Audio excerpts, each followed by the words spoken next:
چین نے ایران کے شہری تنصیبات پر حملوں کی مخالفت کر دی ہے۔ ایران جنگ میں شامل تمام فریقین سے فوجی کارروائیاں بند کرنے کا مطالبہ کیا۔ چینی وزارت خارجہ کے ترجمان کے مطابق بیجنگ نے فریقین کو جلد از جلد مذاکرات کے راستے پر واپس جانے کا مشورہ دیا۔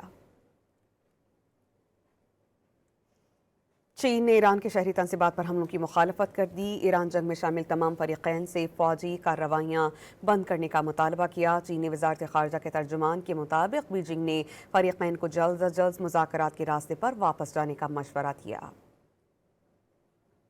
چین نے ایران کے شہری تنصیبات پر حملوں کی مخالفت کر دی ہے۔ ایران جنگ میں شامل تمام فریقین سے فوجی کارروائیاں بند کرنے کا مطالبہ کیا۔ چینی وزارت خارجہ کے ترجمان کے مطابق بیجنگ نے فریقین کو جلد از جلد مذاکرات کے راستے پر واپس جانے کا مشورہ دیا۔ چین نے ایران کے شہری تنصیبات پر حملوں کی مخالفت کر دی۔ ایران جنگ میں شامل تمام فریقین سے فوجی کارروائیاں بند کرنے کا مطالبہ کیا۔ چینی وزارت خارجہ کے ترجمان کے مطابق بیجنگ نے فریقین کو جلد از جلد مذاکرات کے راستے پر واپس جانے کا مشورہ دیا۔